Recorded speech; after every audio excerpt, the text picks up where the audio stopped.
আজ কোনো mini blog নয়, আজ রয়েছে এই এতগুলো শাড়ি কীভাবে স্টোর করলাম সেটারই ভিডিও। মিশোতে কদিন ধরেই আমি স্ক্রল করছিলাম যে এই ছোট ছোট স্টোরেজ ব্যাগগুলো, তো আজকে এসেছে, সেটা আগে আমি দেখিয়ে দিই, তারপরে দেখাবো শাড়ি কীভাবে স্টোর করেছি এর মধ্যে। এই যে ব্যাগগুলো এসেছে, এটা 6টা পিস রয়েছে, আর কোয়ালিটি খুব একটা খারাপ নয়, তবে ধুলো থেকে প্রোটেক্ট করতে পারবে, মানে এই ব্যাগগুলো শাড়িগুলোকে ধুলো বালি থেকে প্রোটেক্ট করতে পারবে। আর যে সামনে ট্রান্সপারেন্ট একটা প্লাস্টিকের মতো দেওয়া আছে, আপনি দেখতেও পাবেন যে কোন শাড়িটা মানে এর মধ্যে আছে, এই ব্যাগটার মধ্যে। আর যে জিপ আছে, খুব একটা বড় নয়, তবে 6টা থেকে 5টা থেকে 6টার মধ্যে শাড়ি এর মধ্যে স্টোর করা যাবে আরামসেই। সবথেকে আমাকে যেটা বেস্ট লেগেছে যে এটা আমার শাড়িকে ধুলো থেকে বাঁচাবে। মানে আমাদের যেহেতু রাস্তার সামনে বাড়ি, এত পরিমাণে গাড়ি যায়, আর খুবই ধুলো বাড়ির মধ্যে আসে, আর আমি যেহেতু কোথাও যাই না, বাড়িতে থাকি, ছোটো বাচ্চাকে নিয়ে কোথাও গেলে শাড়ি পরে যাওয়া আমার পক্ষে সম্ভব নয়, বেশিরভাগ আমি কুর্তিই পরে যাই। তো সেই জন্য আমি ভাবলাম যে শাড়িগুলো অনেক দিন ধরে পরে আসি আর ধুলো হচ্ছে, তো ভালো করে স্টোর করে রাখা যাক, সেই জন্য এই ব্যাগটা আমি কিনেছি। এই ব্যাগগুলো ওই 144 টাকার মতো নিয়েছে। এই যে এখন সন্ধেবেলা, সেই জন্য ওটাই ক্লিন করে সব শাড়িগুলো এখান থেকে নামিয়েছি আমি। এই জায়গাটাতে ছিল আমার শাড়িগুলো, সব নামিয়ে এই ব্যাগের মধ্যে স্টোর করব। আমি শাড়িগুলো কর্পূর দিয়ে রেখেছিলাম, মানে ধরুন 1 সপ্তাহ আগে কর্পূরটা দিয়েছি, তারপরে ভাবলাম যে না, কর্পূর দিলে তো হয়তো পোকামাকড় আসবে না, কিন্তু ধুলোটা কীভাবে আমি প্রোটেক্ট করবো, মানে ধুলো থেকে শাড়িটা কীভাবে বাঁচাবো। আর এইভাবে পরে পরে শাড়িগুলো নষ্টও হয়ে যাচ্ছিলো, সেই জন্য ভাবলাম যে না, ব্যাগের মধ্যে ভালো করে একদিন হাতে টাইম নিয়ে সন্ধ্যাবেলা বসে পরিষ্কার করে রাখবো। তো গোলু ঘুমোয়নি, গোলুকে আমি আজকে আমার পাশেই রেখেছিলাম, ও খেলছিল, আর আমি সেই ফাঁকে এগুলো গুছিয়ে নিচ্ছিলাম।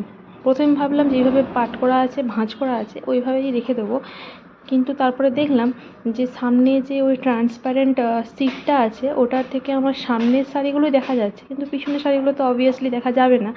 সেজন্য ভাবলাম যে না, আমি এক কাজ করি, ওটাকে আরেকটু খুলে নিই, ওপেন করে তারপরে 6টা থেকে 7টা শাড়ি আরামসে মানে ভেতরে রাখতে পারবো। এই যে এইভাবে ভাঁজ করে একটা রাখবো এইভাবে, তাহলে কি আমার প্রত্যেকটা শাড়ি আমি দেখতে পাবো যে এই প্লাস্টিকের মধ্যে, মানে এই স্টোরেজ ব্যাগটার মধ্যে কতগুলো শাড়ি রয়েছে বা কোন কালারের শাড়িটা রয়েছে।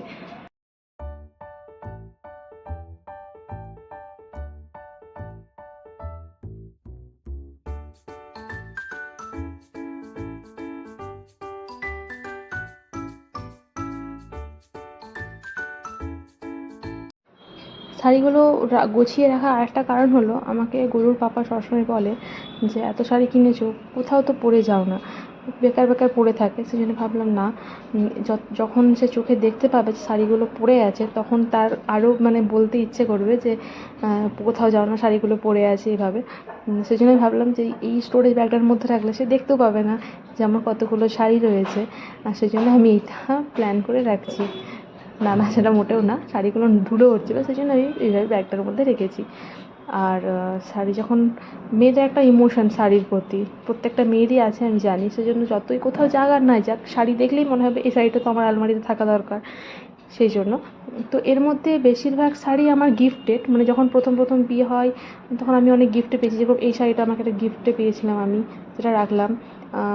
আবার এই যে অরেঞ্জ কালারের একটা শাড়ি, ওটাও আমি গিফটে পেয়েছিলাম। এই যে এটা অরেঞ্জ কালারটা, ওটাও আমি গিফটে পেয়েছি। তারপরে গোলুকে নিয়ে যখন আমি প্রেগনেন্ট ছিলাম, তখন অনেক স্বাদ খেয়েছি, স্বাদেতে অনেক দিয়েছে অনেকে। তো সেই হিসেবে আমার অনেক শাড়ি হয়ে গেছে। মোটেও আমি বেশি কেনাকাটা করি না শাড়ি, শাড়ির পিছনে আমি কমই খরচ করি। তো চলুন, আমার ব্যাগগুলো স্টোর করা হয়ে গেছে। এই যে এইভাবে আমি স্টোর করে রেখেছি, আগে কীরকম এলোমেলো হয়ে থাকতো, এখন সব গুছিয়ে রেখেছি। আজকের মতো এইটুকুই, টাটা।